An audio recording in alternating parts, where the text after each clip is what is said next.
आपकी नज़र में स्टेटहुड का होना कितना ज़्यादा ज़रूरी है मैनिफेस्टो में किए गए वादों को पूरा करने के लिए? ये कहने वाली बातें हैं कि अगर हमें राज्य का दर्जा मिलता तो हम काम बेहतर कर सकते थे। भाजपा का कहना है कि हम परिवारवाद को सपोर्ट नहीं करते हैं, तो फिर आपका जो कैंडिडेचर है या आपको मैंडेट मिला वो किस बेसिस पे मिला? ये है स्केल ऑफ डैमेज, ये है स्केल ऑफ डिस्ट्रेस। तो भाजपा के जितने भी विधायक हैं वो सवाल तो उठाएंगे, प्रश्न तो करेंगे। जब सारा कुछ अगर जो सारे पावर्स अगर सरकार के पास है वो क्यों नहीं प्रेस किए जा रहे हैं ग्राउंड पर? कितनी बड़ी रेस्पॉन्सिबिलिटी आपको लगती है अपने फादर की लेगेसी को आगे चलाना? राणा साहब ने अपने आखिरी कुछ दिनों में ये बयान किया कि नगरोटा के लोगों के साथ उन्होंने बहुत सारे वादे किए थे और नगरोटा के लोगों को ये नहीं लगना चाहिए कि उन्होंने आधे रास्ते उनको छोड़ दिया।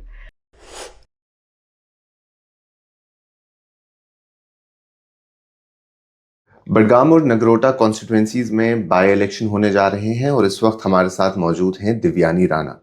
ये लेट देवेंद्र सिंह राणा की सुपुत्री हैं और इस बार भाजपा की कैंडिडेट हैं नगरोटा कॉन्स्टिट्यूएंसी से। नगरोटा में क्या कुछ चैलेंजेस इन्हें फेस करने पड़ेंगे आने वाले दिनों में, क्या कुछ मुश्किलात हैं और एक लेगेसी को कैरी फॉरवर्ड करने का बर्डन कितना ज़्यादा है, ये तमाम तर बातें हम दिव्यानी से करेंगे। Divyani, thank you so much for your time. Thank you. सबसे पहले मौजूदा सरकार की बात करते हैं। जो कंटेम्प्रेरी टाइम में गवर्नमेंट को बने हुए 1 साल मुकम्मल हो चुका है जी। और नेशनल कॉन्फ्रेंस को ये मैंडेट शायद 1996 के बाद इतना मिला है। जम्मू सेंट्रिक पार्टी भाजपा है, भाजपा को 29 सीटें मिली और अब 28 सीटें हैं। किस तरीके से देखते हैं आप जो मौजूदा सरकार चल रही है इस वक्त? सबसे पहले तो मैं ये नहीं सोचती हूँ कि भाजपा सिर्फ एक जम्मू सेंट्रिक पार्टी है। हिस्टोरिकली हमारा जो वोट शेयर कश्मीर में इस बारी रहा है, हिस्टोरिकली सबसे ज़्यादा है, आपको बेहतर पता होगा। और मुझे उम्मीद है कि जिस तरह से नींव भाजपा ने इस इलेक्शन में कश्मीर में भी रखी है, उसी नींव पर जो इमारत खड़ी होगी वो आगे आने वाले कुछ सालों में खड़ी होगी। रही बात मौजूदा सरकार की, हमने तो देख ही लिया है मौजूदा सरकार किस तरह से अपना कार्य कर रही है और काफ़ी ज़्यादा जो है ब्लेम गेम पर वर्क कर रही है, जो स्थानीय तौर से कोई जो ज़मीनी तौर पर कुछ काम कर नहीं रही है।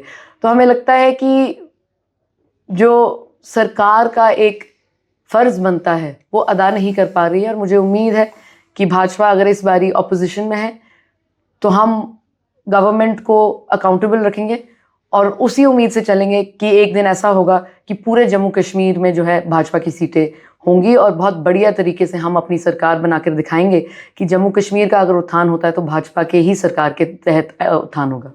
चीफ मिनिस्टर उमर अब्दुल्ला का कहना है कि अगर जम्मू कश्मीर को रियासत का दर्जा यानी स्टेटहुड मिलता है तो काम और बेहतर तरीके से किए जा सकते हैं। पहले दफ़ा 370 को मंसूब किया गया, हटाया गया, उसके बाद स्टेटहुड से यूनियन टेरिटरी बनाया गया और ख़ास तौर पे कश्मीर के पॉलिटिशियंस इस पे टाइम टू टाइम बात करते रहते हैं। आपकी नज़र में स्टेटहुड का होना कितना ज़्यादा ज़रूरी है मैनिफेस्टो में किए गए वादों को पूरा करने के लिए? जो पावर्स एलोकेट किए हैं गवर्नमेंट को वो काफ़ी सारी डिपार्टमेंट्स की है।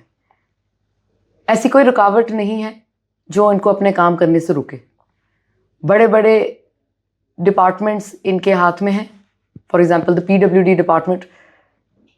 अभी जब जम्मू में बाढ़ वाली परिस्थिति आई तो एक वॉर फुटिंग पर, एक राज्य के मुख्यमंत्री होने के तौर पर, एक राज्य की पार्टी बनाने के तौर पर हमें उम्मीद थी कि जम्मू में जब बाढ़ वाली परिस्थितियां आई तो एक सपोर्ट उस डिपार्टमेंट को भी दिया जाता कि बढ़ चढ़कर लोगों की जो समस्याएं हैं उनका समाधान किया जाए।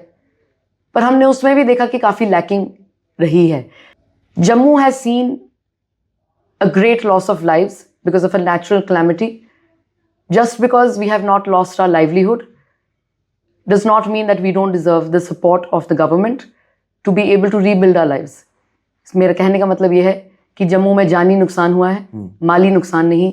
अगर हम पेश कर पा रहे हैं मीडिया में तो इसका ये मतलब नहीं है कि हमारी जानी नुकसान जो है उसका कम महत्व है।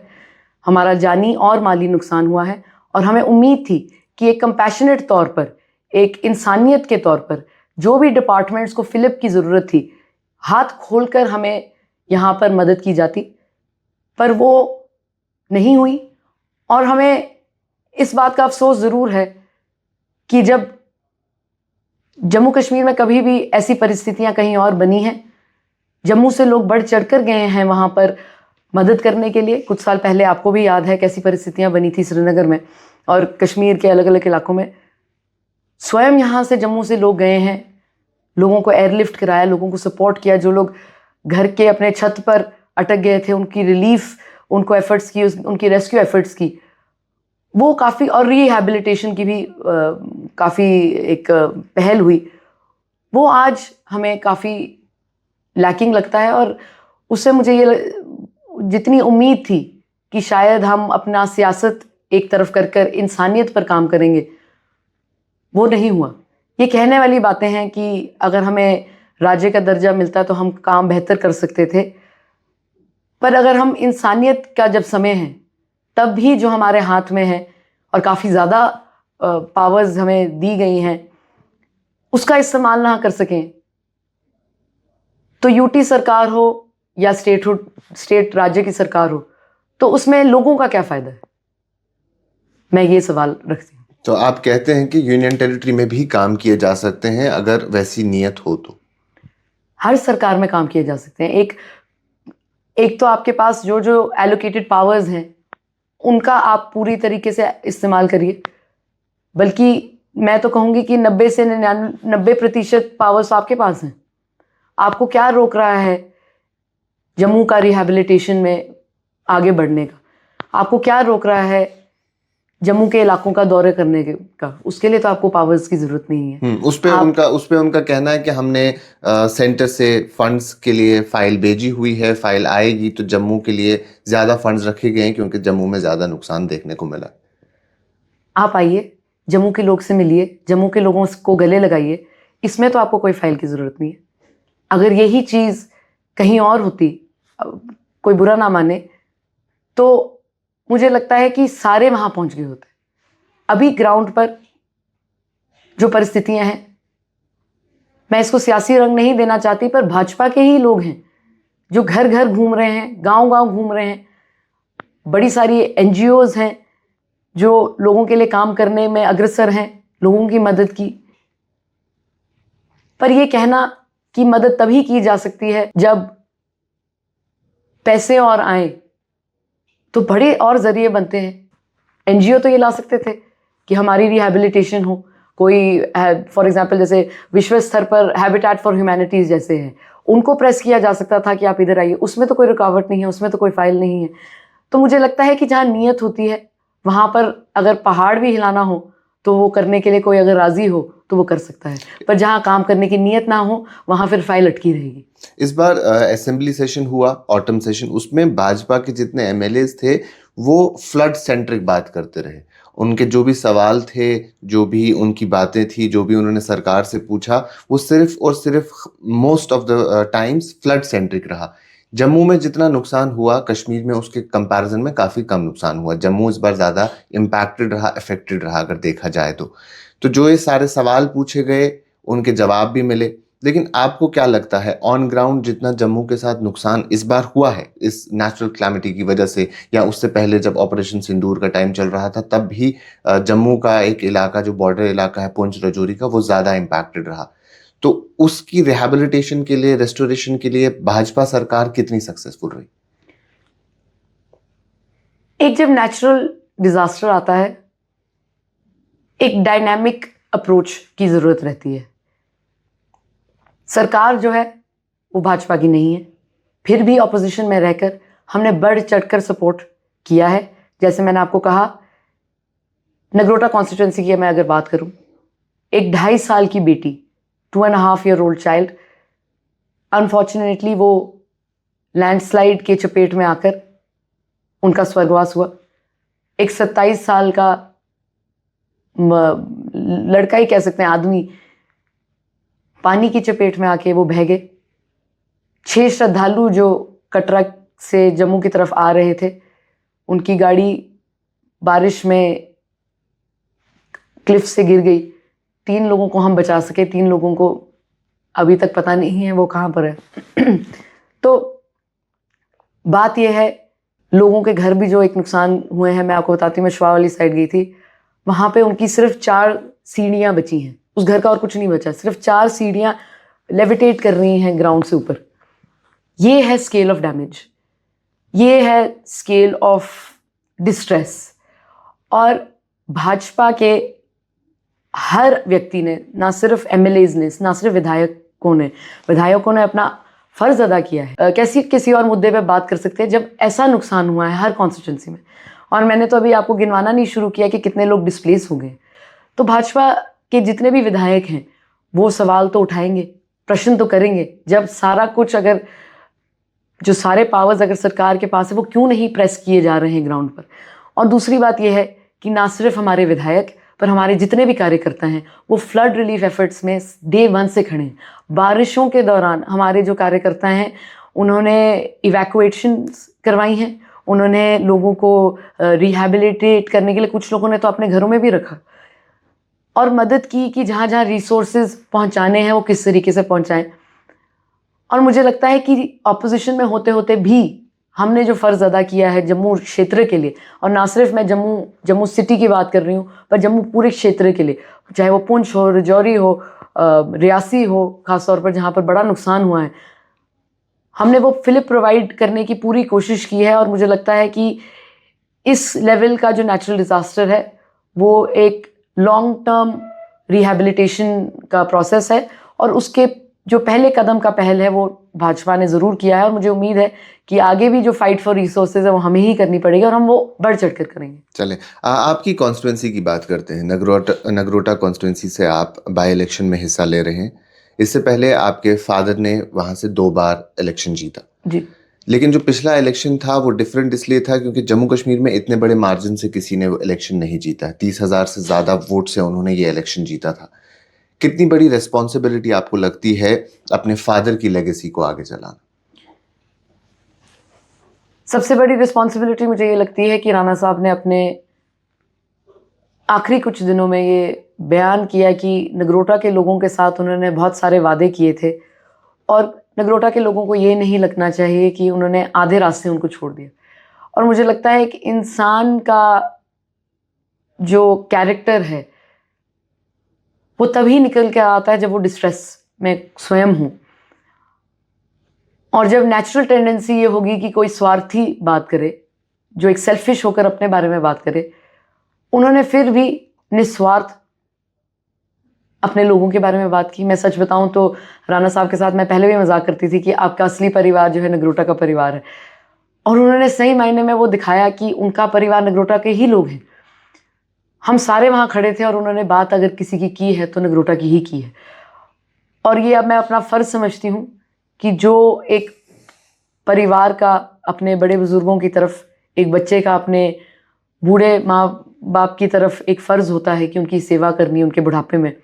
अब वो मौका तो ऊपर वाले ने हमें नहीं दिया, पर मुझे उम्मीद है कि जितना 20-30 साल और सेवा शायद राणा साहब की हम करना चाहते थे, क्योंकि उनकी 60 साल भी नहीं थी जब उनका स्वर्गवास हुआ, तो वो अब समय मैं नगरोटा को सींचने में, नगरोटा के उत्थान में लगाऊंगी। बिल्कुल। तो जो चीज़ एक नॉर्मल शख्स जाता है किसी कॉन्स्टिट्यूंसी में, फिर वहाँ मेहनत करता है, फिर इलेक्शन लड़ता है, वो तो एक रूटीन प्रोसेस है। लेकिन आपको एक लेगेसी को कैरी फॉरवर्ड करना है, तो ये नॉर्मल से डिफरेंट है, इसमें रिस्पॉन्सिबिलिटीज़ एक्स्ट्रा है? इसमें आशीर्वाद बहुत ज़्यादा है, लोगों का प्यार, लोगों का आशीर्वाद। आज तक मुझे ये नहीं लगा है कि हम किसी पराये के घर में जा रहे हैं। लेगेसी की जो आप बात करते हैं, अगर आज राणा साहब जीवित होते तो वो कोई और रूप लेता। आज जिस फाउंडेशन पे हम खड़े हैं वो राणा साहब की गुडविल है, वो राणा साहब ने जो लोगों के साथ अपने एक इंसानियत के तौर पर, अपने एक भाईचारे के तौर पर किया है, उसका आशीर्वाद हमें ज़रूर मिल रहा है। पर मुझे ये भी लगता है कि जिन लोगों ने हमारा हाथ थामा था बहुत पहले, हो सकता है उनको भी थोड़ा सा ये महसूस हुआ हो कि आगे का राह जो है वो किस तरीके से नापा जाएगा। पर मुझे बड़ी खुशी महसूस होती है कि जिन लोगों ने नगरोटा कॉन्स्टिट्यूंसी में चलना सिखाया है, वो आज हम जब दौड़ रहे हैं उसको चेयर कर रहे हैं और उनको खुशी महसूस हो रही है कि लेगेसी होते हुए भी हम उतना परिश्रम कर रहे हैं और उतना लोगों के साथ जुड़ रहे हैं, क्योंकि मुझे सही मायने में एक मरहम जैसा लगता है नगरोटा के लोगों से बात करते, क्योंकि मुझे लगता है कि मैं राणा साहब से बात कर रही हूँ। तो ये मेरे लिए एक हीलिंग प्रोसेस भी है और लोगों के लिए भी एक हीलिंग प्रोसेस है कि हम मिलजुल कर जो आज भी राणा साहब को ग्रीव कर रहे हैं वो इकट्ठे होकर उनको एक सच्ची श्रद्धांजलि दे सकते हैं। हमारा राणा साहब के प्रति यही फ़र्ज़ बनता है और मुझे उम्मीद है कि वही फ़र्ज़ जो है कायम रहेगा। किस तरीके से देखते हैं नगरोटा के बायपोल्स को? एक तरफ आप हैं जो एक पॉलिटिशियन और अपने फादर की लेगेसी को आगे चला रही हैं, दूसरी तरफ वहाँ नेशनल कॉन्फ्रेंस की कैंडिडेट हैं शमीम बेगम जी, जो डीडीसी भी हैं, वो भी ग्राउंड से उठ के ऊपर आई हैं, और अब हर्षदेव सिंह जी भी अपनी कॉन्स्टिट्यूंसी छोड़ के नगरोटा की तरफ आए हैं लड़ने के लिए। तो it is a triangular competition, लेकिन अपने आप को कहाँ देखते हैं? आपकी भाजपा का सपोर्ट है, अपने फादर की लेगेसी है, या ऑन ग्राउंड जो पिछले कई महीनों से आप काम कर रहे हैं वो हेल्प कर रहे हैं? मेरे खिलाफ 10 लोग और जो हैं वो चुनाव लड़ रहे हैं। भारत देश में सबको हक है अपना पक्ष रखने का, और पिछले 11 महीनों में हम लोगों के साथ खड़े रहे हैं। अभी काफ़ी सारे ऐसे लोग हैं जो नगरोटा की वादियों से परिचय भी नहीं रखते हैं, वो आज वहाँ पहुँचे हुए हैं।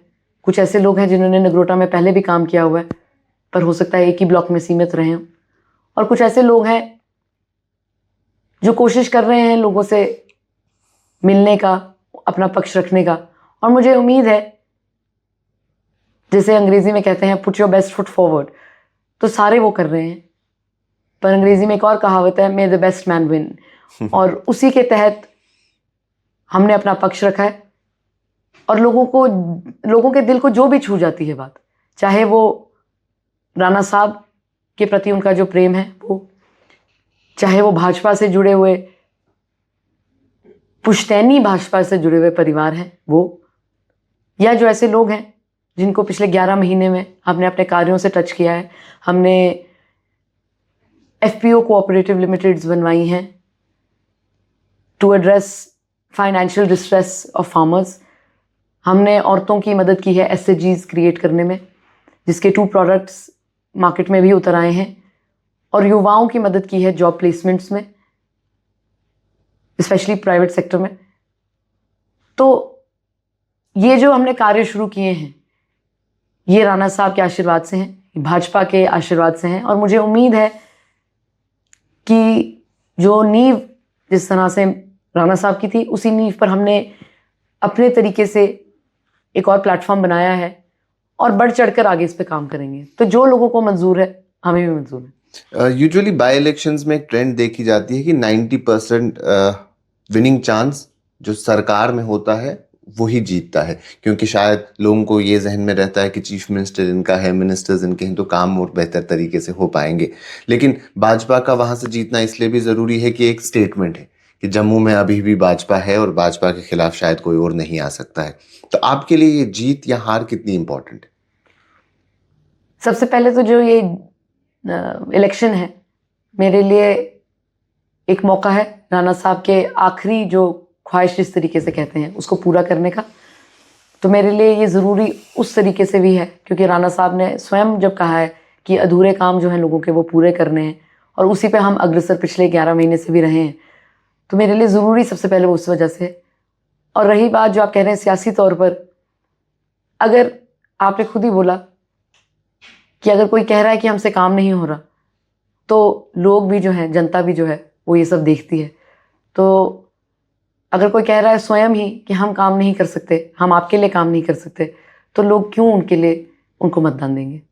तो जब जैसे आपने कहा कि यूजुअली वहाँ ऐसी चीज़ें होती है कि जब हम देखते हैं कैंपेनिंग में आजकल सरकार के लोग भी आते हैं, मिनिस्टर्स आएंगे, चीफ मिनिस्टर आएंगे, क्योंकि उनकी पार्टी का भी एक कैंडिडेट सामने है जो इलेक्शन लड़ रहा है, तो उनके प्रोमिसेस ज़्यादा बड़े होंगे आपके प्रॉमिस के मुकाबले, क्योंकि सरकार में वो हैं और वो चीज़ें कर सकते हैं या कह सकते हैं जो शायद आपकी पार्टियां आप नहीं कह पाएंगी। हम जो दावे कर रहे हैं वो ज़मीनी स्तर पर जो काम हो रहा है उसके बेसिस पे कर रहे हैं। हम इम्प्रैक्टिकल, इकोनॉमिकली अनवायबल चीज़ों पे बात नहीं कर रहे। हम लोगों को गुमराह नहीं कर रहे, हम लोगों को वही बात बोल रहे हैं जो हमारी क्षमता में है और जो हम करवा सकते हैं। रही बात, जैसे मैंने अभी बोला, कि जब हाईएस्ट लेवल ऑफ गवर्नेंस से बात उठ रही है कि काम नहीं हो पाएगा, तो लोग आजकल बहुत स्मार्ट हैं, लोग आजकल गुमराह होने वालों में से नहीं हैं, और लोगों को पता है कि जब ज़मीनी तौर पर, ख़ास तौर पर मुझे 11 महीने अब हो गए हैं, तो जो बातें हमने बोली हैं हमने वो करवाई हुई हैं। और राणा साहब का यही स्टैचर था और राणा साहब की भी यही रिस्पेक्ट थी कि वो स्पष्ट तरीके से बोल देते थे कि ये काम वायबल है कि नहीं है। घर घर में जाकर वादे ऐसे करना जो स्टेट को डेट में डाल रहे हैं, एक लॉन्ग टर्म वायबिलिटी की बात नहीं है, ये दूरदर्शी बात नहीं है, ये चुनाव लड़ने की बात है। और हम सिर्फ चुनाव नहीं लड़ रहे, हम नगरोटा के हर घर का परिवर्तन चाहते हैं। माय बैकग्राउंड, मेरा जो बैकग्राउंड है वो इकोनॉमिक्स का है, ख़ासतौर पर स्टैटिस्टिकल एनालिसिस का और बिजनेस डेवलपमेंट का। उसी में माइक्रो बिजनेसेस, MSMEs को किस तरह से फिलिप प्रोवाइड करते हैं, इसमें मैंने काम भी किया हुआ है। तो मेरी जो एक्सपर्टीज़ है पर्सनली भी और प्रोफेशनली भी जो रह चुकी है, उसको मैं ग्राउंड पे उतार रही हूँ। और मेरा ये मानना है कि हवाई बातें करने से बेहतर है लोगों के साथ सच बोलिए, और अगर सच यही इनका आ रहा है कि ये कुछ काम नहीं कर सकते, तो मुझे लगता है लोगों को पता है फिर कहाँ, कौन से पक्ष में उनको किसके साथ चलना चाहिए। आप एक डिफरेंट जनरेशन से हैं, तो शायद जो एज ग्रुप है 25 to 45 उनसे ज़्यादा बेहतर कनेक्ट कर पाते होंगे जो यंगस्टर्स हैं। और आपने बिजनेस डेवलपमेंट की बात भी की। जम्मू कश्मीर में अभी अनएम्प्लॉयमेंट रेट काफ़ी ज़्यादा है, काफ़ी पढ़े लिखे नौजवान हैं जो बेरोज़गार हैं, उनके पास काम करने के लिए कुछ नहीं है। तो क्या उनसे वो कनेक्ट बन पा रहा है जहां आप उनकी लेवल पे आके सोच पाएं और उनको बता सकें कि किस तरीके से एक नया बिजनेस मॉडल क्रिएट किया जा सकता है, खास तौर पे आपकी कॉन्स्टिट्यूंसी में? पहले तो I'm 31 एंड ये आपने क्लियर कर दिया ये मैंने क्लियर कि मैं 25 से ज्यादा हूँ और इलेक्शन लड़ सकती 25 से ज़्यादा हूँ और एक ऐसे यूनिक पोजीशन में हूँ। ये कल ही हमने किसी से बात की कि मैंने वो ज़माना भी देखा है जब रोटेटर फ़ोन्स होते थे विद रोटेटर डायल, और मैंने वो भी देखा है जब मोबाइल फ़ोन्स आज सब बच्चों के हाथ में हैं।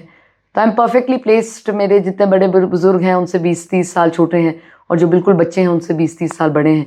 तो मुझे दोनों जनरेशन्स का बहुत अच्छी तरह से समझ आता है, और जो चैलेंजेस फेस करते हैं I connect well with all ages. मेरे जो बड़े बुजुर्ग हैं उनको दादी दादा कहते हैं और वो भी बहुत आशीर्वाद देते हैं, और जो युवा हैं वो भी बहुत सहयोग देते हैं। रही बात जो आप अनएम्प्लॉयमेंट की कर रहे हैं, तो उस पर हाल ही में अगस्त 2025 में ऑनरेबल प्राइम मिनिस्टर साहब की तरफ से एक नई योजना का पहल किया गया, प्रधानमंत्री विकसित भारत रोजगार योजना 2025, जिसके तहत अगर कोई नौजवान अपनी पहली नौकरी प्राइवेट सेक्टर में लेता है तो उसको 15,000 का, अगर जो EPFO में अपनी रजिस्ट्रेशन कराते हैं और अपना एक ट्रेनिंग लेते हैं फॉर फिजिकल रिस्पॉन्सिबिलिटी, तो उनको 15,000 सरकार की तरफ दिया जाता है। वो एम्प्लॉय साइड पे है, एम्प्लॉयर साइड पर भी बेनिफिट्स हैं 3,000 पर एम्प्लॉय के। और मुझे लगता है कि ये एक मैसिव फिलिप प्रोवाइड करेगा जम्मू कश्मीर में भी। इसका हम पहल जम्मू क्षेत्र में नहीं कर पाए क्योंकि एक कोइंसाइड किया बाढ़ वाली परिस्थिति के साथ, पर मुझे उम्मीद है कि एक बार ये चुनाव ख़त्म हो जाता है और कोड ऑफ कंडक्ट लिफ्ट होता है तो अग्रेसिवली हम इस मॉडल पे वर्क करेंगे। और लोगों का, मेरा हमेशा ये युवाओं से यही रहता है कि अच्छी बात है हम गवर्नमेंट जॉब्स के लिए प्रिपेयर कर रहे हैं। अभी जैसे प्रतिभा सेतु प्लेटफॉर्म भी लॉन्च किया गया है, UPSC एस्पिरेंट्स के लिए है जिनका शायद फर्स्ट राउंड क्लियर हो गया, इंटरव्यू क्लियर हो गया, पर वो फाइनलिस्ट में नहीं आए, जो इस प्रतिभा सेतु प्लेटफॉर्म के द्वारा जॉब अपॉर्चुनिटीज़ ढूंढ सकते हैं। तो योजनाएं बहुत सारी हैं, उनकी इम्प्लीमेंटेशन कराना अगर रहता है बाढ़ वाली परिस्थिति की वजह से, उस पर हम अग्रसर होंगे। और मैं युवा को यही संदेश देती हूँ, मुझे काम करते हुए, मेरा पहली जॉब जो थी 2013 में थी, जनवरी, आई स्टिल रिमेंबर। मैं एक टेक्निकली ट्रेंड कंप्यूटर टेक्नीशियन हूँ। मैं आपका कंप्यूटर, आपका सेल फोन रिपेयर कर सकती हूँ। कोई भी जॉब जो है वो बड़ा या छोटा नहीं होता है। एक समय था जब मैं 3 जॉब्स कर रही थी, एक फ्रीलांस फोटोग्राफर का, एक कंप्यूटर टेक्नीशियन का और साथ साथ अमेरिका में जब मैं पढ़ रही थी तो मुझे एक रेजिडेंट असिस्टेंट का एक पोजीशन होता है जिसके तहत आपका रहना और खाना फ्री होता है और आपको लाइक अ कॉलेज वार्डन या स्टूडेंट वार्डन, तो आपने अपने जो उस फ्लोर में आपके बच्चे रहते हैं उनकी देख रेख करनी होती है। तो देयर वाज अ टाइम जहाँ पे मैंने 3 नौकरियां एक साथ की हैं। जॉब करना एक प्रिविलेज है। आप अगर एबल बॉडीड हैं, आप अगर साउंड ऑफ माइंड हैं, आप अगर जॉब कर पा रहे हैं तो करिए। और मैं नहीं कह रही कि गवर्नमेंट नौकरी के लिए नहीं प्रिपेयर करिए, पैरेलली करिए। पर अगर आप 1 साल भी वेट करते हैं गवर्नमेंट नौकरी के लिए और आपको कम से कम 10,000 रुपये मिल रहे हैं प्रति महीने, तो आप 1,20,000 जो है टेबल पर छोड़ कर आ रहे हैं हर साल। और अगर आप 5 साल वेट कर रहे हैं तो आपने 6 लाख रुपए जो हैं वो छोड़ दिए। और प्राइवेट सेक्टर में ये होता है कि अगर आप जितनी देर काम करेंगे उतना आपको एक इंक्रीमेंट भी दिया जाता है। तो ये सब चीज़ें जो हैं हमें युवा के सामने रखनी है कि गवर्नमेंट जॉब्स भी ज़रूरी हैं, पर जो प्राइवेट सेक्टर में अपॉर्चुनिटीज़ हैं वो भी ज़रूरी हैं। अगर आप काम कर सकते हैं, आप अपना रेज्यूमे बढ़ाइए, आप अपने आप को सशक्त करिए उस तरह से। और अगर मैं आपके सामने ये कह रही हूँ कि मैं अगर मोबाइल्स रिपेयर कर सकती हूँ, मैं अगर आपका लैपटॉप रिपेयर कर सकती हूँ, तो कोई भी काम ऐसा नहीं है जिसमें आपको शर्म करने की ज़रूरत है। आजकल जैसे अंग्रेज़ी में कहते हैं the world is your oyster. आप अपने टैलेंट को हार्नेस करिए, अपने आप टैलेंट को और पुख्ता करिए और उसी टैलेंट से आप पैसे भी कमा सकते हैं। ये मुझे पूरा यकीन है। यानी स्किल्ड होना काफी ज्यादा जरूरी है आज के टाइम पे। मुझे लगता है स्किल डिग्री से ज़्यादा ज़रूरी है। मुझे एक बारी किसी ने बोला कि आप MBA करिए, कोविड के बाद, मुझे आज भी याद है। मैंने उनको कहा कि जो बिजनेस कर कर मुझे MBA अर्न होगी वो MBA क्लासरूम में बैठकर शायद नहीं होगी। और वो क्योंकि कोविड हो गया, एक ब्लेसिंग भी रहा, क्योंकि एक टीम को लीड कर पाना, क्योंकि हमारा भी आपके ही इंडस्ट्री के साथ ताल्लुक है। बिल्कुल। आपको पता है कि कोविड के दौरान और आपने उससे जरा न्यूज से दूर किया और एंटरटेनमेंट की तरफ ज्यादा लाया। हमने मल्टीफैसेटेड उसको एक ऑर्गेनाइजेशन में कन्वर्ट किया और हम न्यूज़ मीडिया ऑर्गेनाइजेशन के साथ साथ अब एक प्रोडक्शन कंपनी भी है। जम्मू के बड़े बड़े आर्टिस्ट्स जो बॉम्बे में बहुत बढ़िया काम कर रहे हैं उनके साथ हमने म्यूज़िक वीडियोस भी प्रोड्यूस की हैं और उनको भी उनका भी उत्थान, जो भी हम सहयोग कर सकते हैं वो मदद की है। तो एक नया कॉन्सेप्ट भी अगर हम लाने की हमने जो कोशिश की है वो इसी बुनियाद पे की है कि एक डायनामिक अप्रोच होना चाहिए। जब कोविड आया, मुझे याद है हमारी इंडस्ट्री में कितना अपहीवल हुआ, फिर भी हमने अपनी टीम जो है वो रिटेन की। अपनी टीम को एक टफ सर्कमस्टांसेस में भी हमारी टीम बहुत सक्सेसफुली इमर्ज हुई। और मुझे लगता है कि जब 2G इंटरनेट भी था तब भी हमारी वीडियोस जो थी वो बहुत बढ़िया ऑर्गेनिकली वायरल भी हो रही थी। तो मेरा कहने का मतलब ये है कि हमें हर परिस्थिति, हर चैलेंज के लिए तैयार रहना चाहिए। अभी जैसे पिछले 11 महीने में ऑपरेशन सिंदूर लॉन्च करना पड़ेगा, ये किसी ने नहीं सोचा होगा। बाढ़ वाली परिस्थितियां बन जाएंगी, किसी ने नहीं सोचा होगा। तो हमें डायनामिक रहना है, फ्लेक्सिबिलिटी एक मेंटेन करनी है और हमें ये याद रखना है कि हर चीज़ का, हर समस्या का समाधान है। और मैं जब युवाओं से ये बात करती हूँ मैं उनको ये समझाती हूँ, जब मैं बड़े बुजुर्गों से बात करती हूँ उनको ये समझाती हूँ कि generationally we are all different but we have to find a common ground. और वो कॉमन ग्राउंड जो है वो मैं हूँ, जिसको एक तजुर्बा इनका भी समझ आता है और तजुर्बा इनका भी समझ आता है। और उसके साथ साथ जो आप बाहर रहे हैं, जो आपने बाहर पढ़ाई की है, क्या आपको लगता है वो एक्सपोजर के साथ जब आप वापस आए और अब आप एक्टिव इलेक्टोरल पॉलिटिक्स का हिस्सा बन रहे हैं तो वो एक्सपीरियंस भी कहीं हेल्प कर रहा है? जी, मैंने 2012 से 2016 बाहर पढ़ाई की है और आई ग्रेजुएटेड फ्रॉम UCLA और लंदन स्कूल ऑफ इकोनॉमिक्स में मैं एक्सचेंज स्कॉलर भी रह चुकी हूँ। और उसके बाद 2 साल मैंने 1.5-2 साल वहाँ काम किया है और साथ साथ वहाँ पर community engagement, grass root politics और पॉलिटिकल पार्टीज़ के साथ वर्क किया है। हमने वहाँ का जो पार्लियामेंट इक्विवेलेंट है, सेनेट में रिपोर्ट्स प्रेजेंट की हैं, वहाँ के सेनेटर्स के साथ कैलिफोर्निया सेनेट में लॉबिंग की है। तो वो जो तजुर्बा रहा है कम्युनिटी पॉलिटिक्स का, वही तजुर्बा हम यहाँ लेकर आए हैं। और सियासत जो है वो मुझे लगता है कि उसको कई तरीके से व्यू किया जाता है, पर मेरा ये मानना है कि अगर आप डेवलपमेंट वर्क पर कॉन्सेंट्रेट करेंगे तो उससे ही जब समाज सेवा करेंगे और उस तरीके की सियासत करेंगे तो सबसे बेहतरीन वही रहता है। आपकी कॉन्स्टिट्यूंसी में तकरीबन 20% मुस्लिम वोटर्स भी हैं और नेशनल कॉन्फ्रेंस की तरफ से जो कैंडिडेट हैं वो मुस्लिम कम्युनिटी से ही आती हैं। तो क्या ये जो राणा साहब के वोट्स हैं या आपके वोट्स हैं वो डिवाइड हो सकते हैं इसकी वजह से? इस सवाल का पहले मैं आपसे एक सवाल पूछूंगी, आपके पास आयुष्मान कार्ड है? जी है।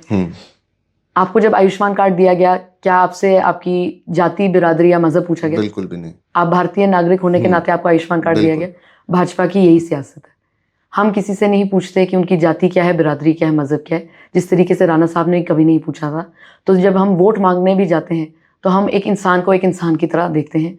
हम ना ये वोट बैंक पॉलिटिक्स करते हैं और ना मुझे ज़रूरत पड़ती है। जिसको ज़रूरत पड़ती होगी शायद वो करते होंगे, पर राणा साहब ने जब ये रंग अपनी सियासत में नहीं डाला, हम भी नहीं डालते हैं। मुझे लगता है कि लोग आज जो वोट डालेंगे वो इंसानियत के तौर पर डालेंगे और उस इंसान के लिए डालेंगे जिसने अपने पिताजी के, जिस तरह से कहते हैं, मरते दम पर जो उनके साथ वादा किया है उसको पूरा करने में वो सहयोग देंगे।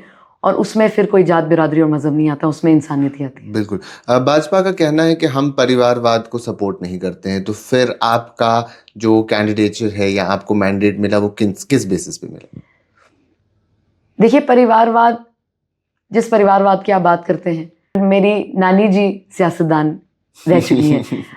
She was a female politician at a time where there were none, पर मैं उनको भी नहीं काउंट कर सकती क्योंकि she is riddled with unfortunately dementia, तो वो भी अनफॉर्चुनेटली कोई गाइडेंस नहीं दे सकती हैं। तो आज की, लेकिन एक एमओएस हैं जो आपको गाइडेंस दे सकते हैं शायद। हमारा ये जो सियासी कार्य है वो हम डायनेस्टिक पॉलिटिक्स की जब बात करते हैं तो 4 जनरेशन्स का तजुर्बा नहीं है। When I talk about generations, what I mean is when there are generational politicians, there are also generational voters. So आप ट्रेडिशनली उस generational voter पर भी टैप इन कर सकते हैं, क्योंकि जो वोटर्स जिन्होंने आपके दादाजी के लिए वोट किया है वही वोटर आपके पिताजी के लिए भी वोट कर रहा है और वही वोटर आपके लिए भी वोट कर रहा है। यहाँ पर राणा साहब की जो है गैर मौजूदगी में, हाँ, राणा साहब के आशीर्वाद से हमें बड़ी एक हैंड होल्डिंग मिलती है लोगों की तरफ से, और उसको मैं कभी भी नज़रअंदाज नहीं करूँगी क्योंकि वो एक आशीर्वाद है। और मैं जो ये पथ पे अग्रसर भी हुई हूँ वो राणा साहब की वजह से ही और राणा साहब के आशीर्वाद की वजह से ही हूँ। तो उसमें मैंने कभी भी, I have made no qualms about it, जैसे अंग्रेजी में कहते हैं। पर उनका ना होना और एक ऐसी जगह में ना होना नगरोटा कॉन्स्टिट्यूंसी में, जैसे आपने कहा गाइडेंस मिल सकती है, उस हिसाब से तो मुझे बड़े लोगों से गाइडेंस मिली है और मैं बड़े लोगों की शुक्रगुजार हूँ। I will not name names, but there are people who have provided me guidance at a time where बड़े सारे लोग हो सकते थे जो ना देते। उन्होंने अपने आउट ऑफ देयर वे, मतलब जितना वो कर सकते थे, ज़रूरत से ज़्यादा भी गाइडेंस दी है। और वो हमारे परिवार वाले नहीं भी हों, पर उन्होंने परिवार वालों से भी ज़्यादा फ़र्ज अदा किया है। तो गाइडेंस तो बड़े सारे लोगों की है, पर जो ये पथ है ये हैंड हेल्ड उस तरह से नहीं है कि मेरे पिताजी भी मेरा हाथ पकड़ के खड़े हैं या उनसे भी पहले मेरे दादाजी मेरे हाथ पकड़ के खड़े हैं। यहाँ पर हमारे जो लोग हैं उन्होंने हमारा हाथ पकड़ा है।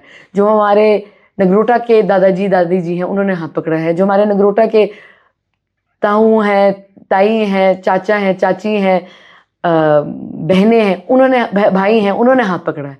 तो अगर आप परिवार मानते हैं नगरोटा के परिवार का मेरा सहयोग देना, तो उस तरह से शायद हो सकता है। पर मुझे लगता है कि एक ट्रेडिशनल डायनेस्टिक पॉलिटिशियन होना तब माना जा सकता है जब पूरा जो परिवार है वो एक सीट पर उतर आए और एक सीट पे कंटेस्ट करे। बिल्कुल। नगरोटा कॉन्स्टिट्यूंसी में आईआईटी भी है। नगरोटा कॉन्स्टिट्यूंसी में इंस्टीट्यूट्स बन रहे हैं क्योंकि वो आउटस्कर्ट्स में बनाए गए, लेकिन कॉन्स्टिट्यूंसी के हिसाब से देखें तो वो आपका ही इलाका आता है जहाँ से आप कंटेस्ट कर रहे हैं। तो डेवलपमेंट के लिहाज से वो कई साल से बढ़ता हुआ नज़र आ रहा है, लेकिन what is your vision for Nagrota? क्योंकि इंडस्ट्रीज़ वहाँ नहीं है या बाकी और सेक्टर्स देखें वो वहाँ मौजूद नहीं है, वो इस शहर के दूसरे हिस्से में है। तो नगरोटा कॉन्स्टिट्यूंसी क्या नेग्लेक्ट हुई है इस लिहाज से? सबसे पहले तो आईआईटी और आईआईएम दोनों राणा साहब लेकर आए थे, और उस समय वो नगरोटा कॉन्स्टिट्यूंसी में थे। अब डिलिमिटेशन के बाद वो जम्मू ईस्ट में हो गए हैं। राइट नाउ जब नगरोटा कॉन्स्टिट्यूंसी में we retained the food craft institute. और मेरा ये मानना है कि सबसे पहले जो मेरी कंसंट्रेशन है वो लोकल इकोनॉमीज पे है। मुझे लगता है कि जैसे self help groups, cooperative limiteds, सबसे पहले इस पे वर्क करने की ज़रूरत है, क्योंकि जब आप बोल रहे हैं इंडस्ट्रियल जो स्टेट्स जहाँ पर बने हैं उसमें ट्रांसपोर्टेशन का भी एक बहुत बड़ा जो है एक फैक्टर रहता है, क्योंकि जहाँ पर आप बात कर रहे हैं वहाँ पर ईज़ ऑफ ट्रांसपोर्ट भी है। और ईज़ ऑफ ट्रांसपोर्ट में जब रॉ मटेरियल का इंपोर्ट रहता है और जब मैन्युफैक्चरिंग के लिए यूनिट्स बनाने हैं तो एक प्लेन्स में ज़्यादा आसान रहता है उसका बोथ इंपोर्ट एंड एक्सपोर्ट। तो तभी वहाँ पर वायबिलिटी, जैसे मैंने आपको कहा इकोनॉमिकली वायबिलिटी है। हमारे यहाँ पर जो वायबिलिटी है वो फर्स्ट ऑफ ऑल इसमें है कि हम लोकल इकोनॉमी को फिलिप प्रोवाइड करें। 1,20,000 लोग हैं, अगर 10-10 रुपये भी अपनी इकोनॉमी में घुमाएं तो यू कैन इमेजिन कि 12 लाख तो वहाँ पर ही हो गया।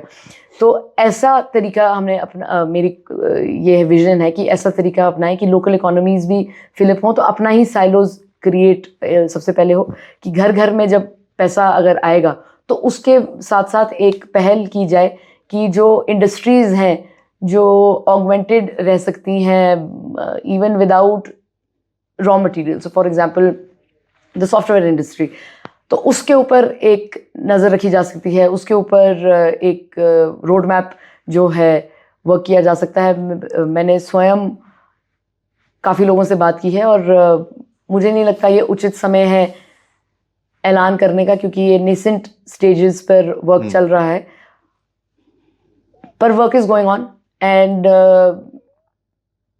ये ऐसी एक कॉन्स्टिट्यूंसी है जो 20 साल पहले तक पूरा जंगल था। आपने जैसे छन्नी हिम्मत देखा होगा, छन्नी हिम्मत पूरा जंगल था, सैनिक कॉलोनी पूरा जंगल था, सिदड़ा पूरा जंगल था,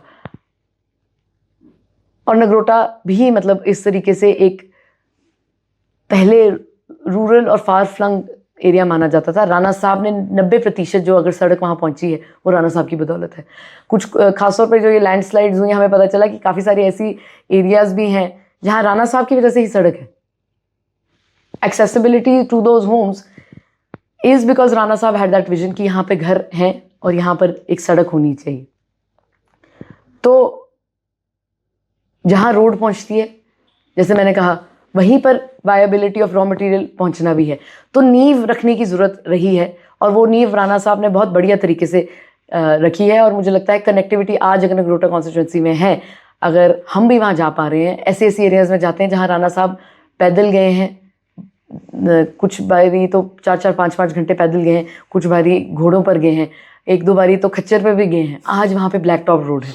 तो आकर कहना कि आज सड़क पर गड्ढे हैं, या आकर कहना कि क्योंकि बाढ़ वाली परिस्थितियों में काफ़ी डैमेज हुआ है, तो उसको मुद्दा बनाना, मुझे काफ़ी बारी हंसी आती है इस बात पे कि अगर आप वहाँ जाकर सियासत कर रहे हैं तो आपकी गाड़ी अगर वहाँ पहुँच रही है तो वो राणा साहब की वजह से पहुँच रही है। और मुझे उम्मीद है कि एक इंफ्रास्ट्रक्चरल सपोर्ट देके, जिस तरह से IIT IIM आया है, और भी बड़े इंस्टीट्यूट्स की वहाँ पर फर्टाइल लैंड है, और मुझे उम्मीद है कि उस पर हम वर्किंग कर सकते हैं और उस पर हम अग्रसर भी हैं और आगे भी उसी का मुझे उम्मीद है कि उसी गति से अग्रसर रहेंगे। I would take much of your time, but कुछ 1-2 चीज़ें हैं। एक ये कि इट ऑल हैपेंड सडनली, और आप सडनली सियासत में, एक्टिव पॉलिटिक्स में आए। सो वर यू रेडी? क्योंकि आप बचपन से रहे हैं इस माहौल में, आपने देखा है अपने फादर को ग्रो होते हुए, वो 2 बार MLA रहे, MLC रहे, तो वो सारी चीज़ें तो आपने देखी है कि वो पॉलिटिक्स से जुड़े हुए थे, या आपके जो आसपास और लोग हैं वो भी एक्टिव पॉलिटिक्स में थे।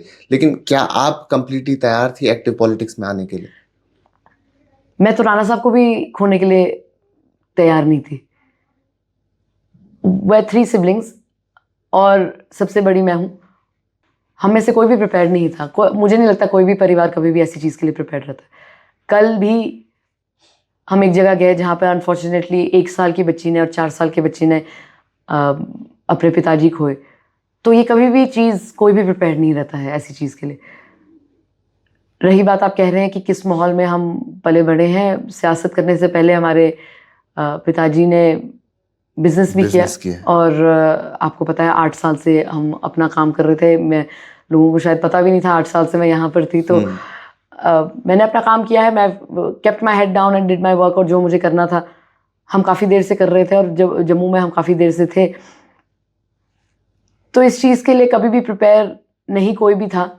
पर क्योंकि, और सच बताएं, अगर राणा साहब ने नहीं बोला होता तो इस पथ पर शायद हम अग्रसर ही नहीं होते, पर क्योंकि उन्होंने कहा तो ये मेरा अब कर्तव्य बनता है। और अब राणा साहब और मेरा रिश्ता इसी तरीके का था कि अगर वो कुछ कह देते थे वो हो जाता था। और ये मैं सबको बहुत गर्व से और पूरे एक कमिटमेंट से कहती हूँ कि अगर राणा साहब ने कहा है कि लोगों को ये नहीं लगना चाहिए कि वो नहीं है, तो उनकी कमी तो कोई पूरी नहीं कर सकता, पर मैं पूरी, जैसे कहते हैं, एड़ी चोटी का जोर लगाऊंगी कि उनकी कमी महसूस ना हो। ऑन अ लाइटर नोट, आप लेकिन राणा साहब की शिकायत अपनी दादी से भी किया करते थे। जी, राणा साहब हमेशा कहते थे कि आपकी दादी, आप जिस तरीके से बात करते हैं, आप ऐसे बात करते हैं जैसे आप आपकी सहेली हो। और मैंने उनको काफ़ी बारी कहा कि वो मेरी सहेली ही है, और मैं मजाक ही करती थी, ऐसे शिकायत नहीं। पर राणा साहब एक बारी लेट आए तो उनकी कदमों की जो आवाज़ है मुझे सबसे पहले सुनाई देती थी, just because where I was placed in the house. तो मैंने एक बारी रात को 3 बजे, चुनाव के दौरान ही आए, तो मैंने उनको कहा कि ये घर जो है ये नगरोटा वालों का घर है, क्योंकि उस दिन पूरा घर हमारा भरा हुआ था लोगों से। और मैं कहा आपने 4 किराएदार ऊपर रखे हैं, आप आते हैं, देखते हैं वो जिंदा है कि नहीं है, फिर वापस अपने असली परिवार के पास चले जाते हैं। तो वो बहुत हंसते थे, और पूरे घर में उस तरीके की रौनक रहती थी। अब बेशक कम है, बट क्योंकि हम मिलजुल कर राणा साहब की याद ताज़ा रख रहे हैं, तो हमारे लिए वो एक मरहम की तरह काम करता है। In an old video you have defined yourself as compassionate, right, ऐसा क्यों? That video is going viral. 10 साल पुरानी है, वो भी एक चुनाव की ही वीडियो है जो वायरल जा रही है। मुझे ये लगता है कि I can associate with what someone is going through and try my best to provide support. इसमें यह है कि मैं समझ सकती हूँ और महसूस कर सकती हूँ कि एक इंसान पर क्या बीत रही है, और सिर्फ उसको समझ पाना काफ़ी नहीं है, उसके ऊपर क्या आप कर सकते हैं उसको, उसकी मदद करने के लिए। और कई बारी सिर्फ लोगों को लगता है कि फाइनेंशियल सपोर्ट ही है जो लोगों को मदद की ज़रूरत है, पर कभी कभी इमोशनल सपोर्ट की भी रिक्वायरमेंट होती है, और लॉजिस्टिकल सपोर्ट की भी रिक्वायरमेंट रहती है। तो जब मैं कंपैशन की बात करती हूँ तो मुझे ये लगता है कि वो ये है कि समझ पाना कि एक इंसानियत के तौर पर दूसरा इंसान क्या कर रहा है। जैसे मैंने आपको कहा कि मैं काफ़ी बारी इन सब चीज़ों पे बात नहीं करती हूँ, क्योंकि मुझे लगता है कि अगर आप एक हाथ से चैरिटी कर रहे हैं, दूसरे हाथ को नहीं पता चलना चाहिए। I have done multiple through out the years, multiple charitable works. Even जब बाहर थे, वॉलंटियर वर्क किया है। वो लोगों को पता नहीं है, जब जिस समय की आप वीडियो की बात कर रहे हैं वो 10 साल पहले हम कॉलेज चुनाव के लिए लड़ रहे थे। उस समय भी हम एक्टिवली काफ़ी सारे चीज़ों में इन्वॉल्व थे। हमने एक, मुझे आज भी याद है, मेंटल हेल्थ का कैंपेन लॉन्च किया था, जो उस समय बज़फीड पे और हफिंगटन पोस्ट पे फीचर किया गया था। उसके साथ साथ काफ़ी सारे शेल्टर्स में हम काम करते थे, ड्रग रिहैबिलिटेशन पर लोगों के साथ मदद की है। I'm also trained by the UCPD or UCFD and EMS as first responder, क्योंकि जैसे मैंने आपको कहा मैंने जो काम किया उसमें हमने लोगों का